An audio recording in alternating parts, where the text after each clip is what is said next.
Welcome to the MCM Student Business Show hosted by Dr. Kevin Christie and Dr. Gage Winkles, with a special clinical segment by Dr. Mark King. The show for chiropractic students and recent graduates, designed to help you become a thriving chiropractor. Welcome to the MCM Student Business Show. I'm your host, Dr. Kevin Christie. I'm Dr. Gage Winkles. And in this show, we're going to teach you all things business, marketing, communication with a clinical segment from Dr. Mark King in the middle. Kevin, first question for this week's episode here, talking about business. How do you try to predict cash flow? Yeah, it's hard, right? So that's one thing I want you to understand is it is very hard to predict cash flow. There's even CFOs of multinational companies that are valued at billions of dollars that get it wrong. And that's why often you see layoffs of 10,000 people, right? And so it's not easy, but one of the things you can do to navigate the unpredictability of cash flow, especially in healthcare, there's going to be things that happen and you're not going to get paid by an insurance for some reason, or it's going to be a slow week or month. But one of the things you can do to help with the prediction of cash flow is what I like to do is have a ceiling and a basement in your operating account. So remember, your operating account is where money comes in and money goes out for expenses. This is different than your emergency savings or your sinking fund. It's going to be where everything's going in and out. And what I like to do is having a basement and a ceiling. And I first learned this from Donald Miller on a podcast he was talking about. But if you've got your OpEx account, right? So operating expenses account, this is your business checking account. And let's just give an example. Your overhead every month is $20,000 to pay yourself and to pay all the other bills, right? You would want to have a bottom and a top to that, right? So let's say in that scenario, you would probably do pretty well if you never let your OpEx get below $10,000, right? And it probably doesn't need to get above $25,000. So you've got a $15K buffer here, right? And in this scenario, I'm going to assume that, like, say, the first and middle of the month is when the biggest expenses come out. So let's say the first of the month, rent's coming out, payroll, a couple other things, and you know that that's the biggest chunk of money coming out in a particular few days. And let's say that's no more than $10,000. Like, it's $10,000 on that. And so you got a 10K right there, and you got a good buffer there. Now, I would never want my at the first of the month, I wouldn't want it to be a 10K. I'd want it to be a little bit more, right? So when I hit that first of the month, I would like for it to be $20,000, right? So $20,000, 10K came out of my bank account for rent and payroll and all that. That 20 minus 10 leaves me at my basement. So it's almost like you're hitting your zero balance, right? You get the email about your zero balance. You're at 10K, so you're not at zero balance, so you got a buffer there. Now what happens, let's say you're doing really good, money's coming in, you're having some good months, and you get to $30,000 in your account. I would take that $5,000, again, I don't need more than $25 in my operating account. And again, this is for this example. Some businesses would need a lot more than that, some less. I would take the $5,000 and I would utilize that money somewhere, right? And that's a whole other conversation, but that maybe you're putting that into a sinking fund for a piece of equipment you need to buy down the road. Maybe you're starting to stockpile your emergency fund, but I want to get money out of the operating account and use it. Maybe it's paying off debt, but I would try to get into that emergency savings fund. So that is what I would do, because what happens is, if for whatever reason money's not coming in a little bit, you've got a pretty good buffer of money here. And if the worst case scenario is it goes down to $4,000 or $5,000, that's not a big deal, and you get it back up. But this is one way I help myself to offset the unpredictability of cash flow and trying to predict it as much as I can. All right, Kevin. So question 2 of episode 2 here regarding marketing. Yeah. What social media platform would you try and build the most, and how? Yeah, I think right now, as it is at the end of 2025, it can always change, so I always want to earmark the date on this. I think Instagram is the best for a multitude of reasons. Facebook used to be, but it's challenging now. And I'm not talking about ad spend right now. So we're going to talk about organic social media. I think Instagram is the best. I think you're seeing the fruits of your labor over the last year and a half start to get there. I'm really excited about the IG collaboration. Yeah. Right. Can you explain to the audience what that part is? Yeah. So if you guys are familiar at all with Instagram or social media in general, you can typically tag an account on a picture or a video, which is great. And that's a great way to connect with that other account. However, Instagram has now added a new feature, a relatively new feature called Instagram collaboration, where you can invite a collaborator. So if Kevin has his Instagram account and I have mine, and I take a picture of us, I can invite Kevin as a collaborator on that. And then that appears on my page and to all of my followers, as well as on Kevin's page and to all of his followers. So one thing that we've done strategy-wise with HealthFit here is when we're doing community outreach events, inviting, the business we're with or the organization we're with as a collaborator, so we get exposure to their followers and they get exposure to ours as well. Yeah, it's huge. It kind of brings the old school to the new school, which I like. So now what you're doing is you're going out in the community. I think more than ever, it's important to get out in the community, and it does work, and it's really one of the best things you can do. And so you can take the old school and you could be in person, right? It's sad to say that that's old school now, being in person, but that's the reality. And then you can blend it with the new school, which is social media and technology, and benefit from there. And so if I was coming out of the gates, you got to be consistent, which is what you've been doing. You just have to be shooting videos on there. You got to be doing reels. But then I would try to leverage community outreach opportunities. And sometimes it's as simple as maybe you go to a healthy food store that you like, and the owner there, and you do a collab there with them, and it could be in person, a picture, and it shares to theirs and yours.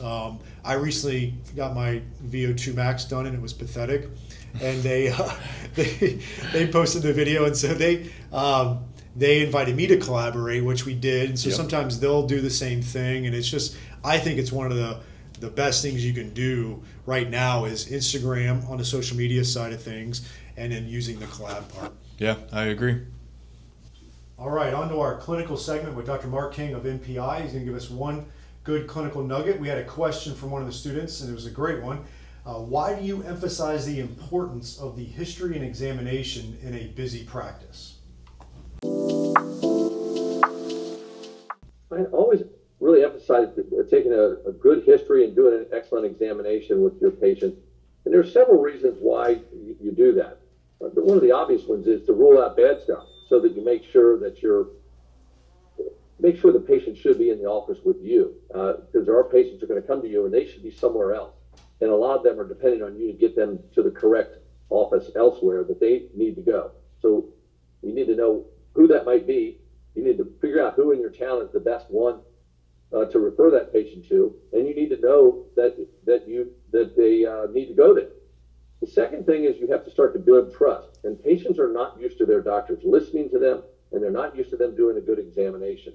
Even if your exam is, you aren't that impressed with your exam, but it's very specific and helps you categorize or classify your patients. The patients know that you're doing a good job. They understand that, hey, he listened to me in the history, and now he's actually trying to figure out what's going on.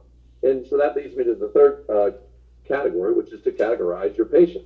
Are they a patient that needs to be referred out? Are they a patient that has a mobility problem, so you need to be adjusting and stretching them? Are they a stability problem, so you need to be rehabbing them? Are they a biochemistry problem, meaning that you need to address their nutrition piece? Or the other stuff? And that might mean like poor sleep habits, work postural stress, kind of miscellaneous, whatever else, a grab bag of other things. The key I'm getting at here is you build that, you rule out the people that shouldn't be there, you build that trust, and then you put them in the right category for the correct treatment. So then just because you know 5 or 6 different treatment modalities, you don't have to use all of them. You know this mobility patient needs your adjustment. His diet's perfect. He needs to be adjusted and move on. Or the opposite. He doesn't need to be adjusted, but his diet's terrible. So then you need to put more emphasis on what he's eating in his pro-inflammatory state. So use that. I always felt like McKenzie or MDT did a good job of that, categorizing their patients. and then they know what treatment they're going to get the good response from. So build trust, rule out the bad stuff, and then put them in the right category for the best treatment possible. That'll lead to better clinical and practice success for you. All right, Kevin. So fourth question here of episode 2 regarding communication. What do you recommend to improve communication skills?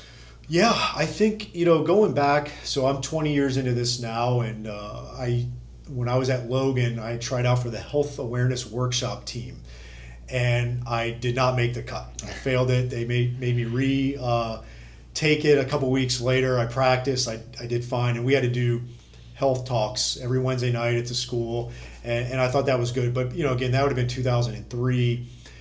Video was very challenging back then, so that was a way for me to work on it. And when I graduated and moved down to South Florida, I actually did join Toastmasters, and that was good. But what I've found that's been the best for me over the last 10 years or so is just shooting a lot of videos. And then for me, it's a little bit unique because what's been really good for me is podcasting. I've had podcasts for 8.5 years now, and that's helped me get really good at the communication I'm trying to get out there.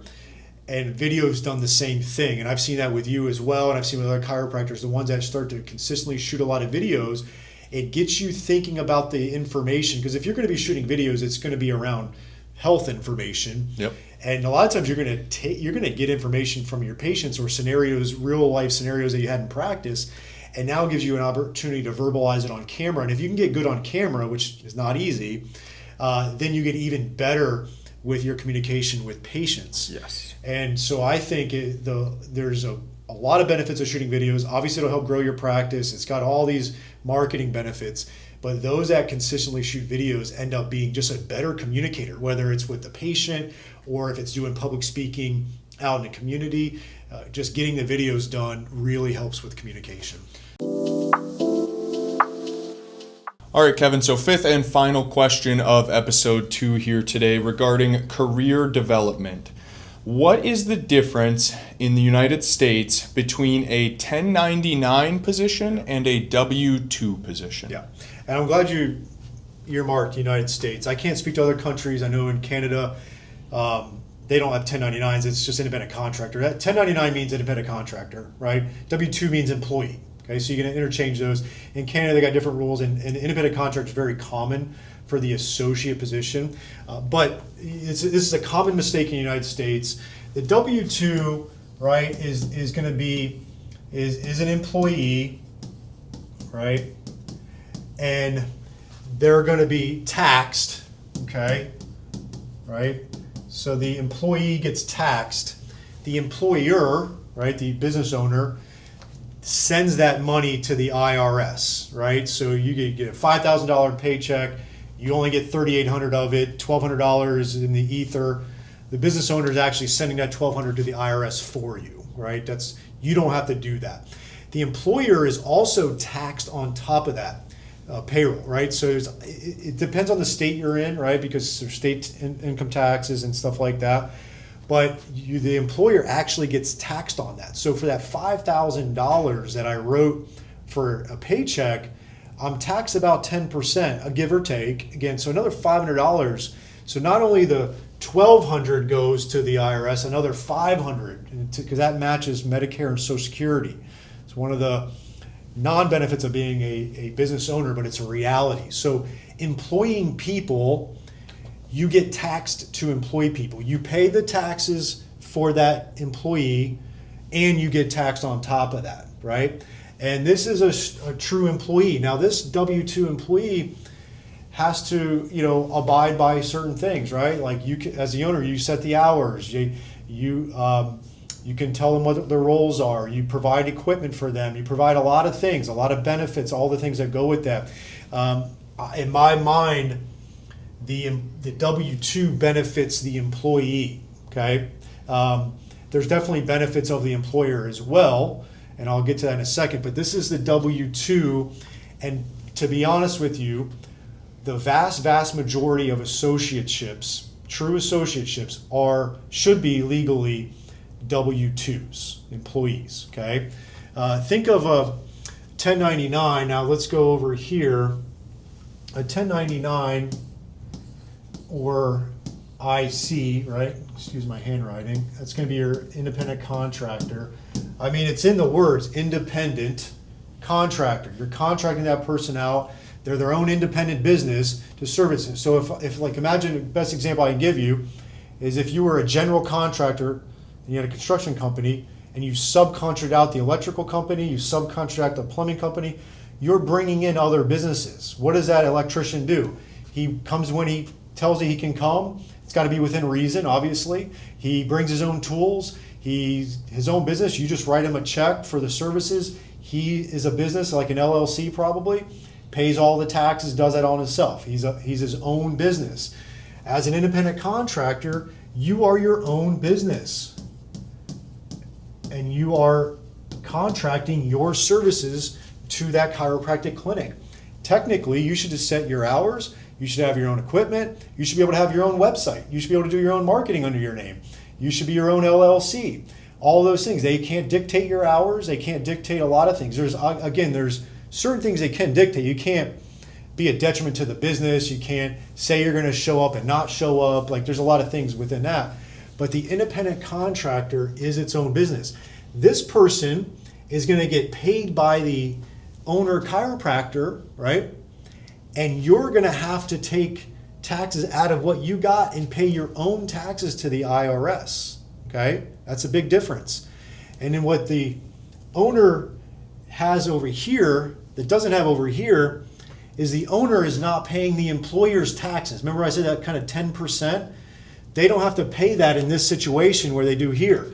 So a lot of owners want to do the 1099 thing because they're saving on taxes. And frankly, oftentimes, if you were to really dissect the situation out, the person's a W-2 technically, but they're being treated as a 1099, and it's really a no-go for the IRS.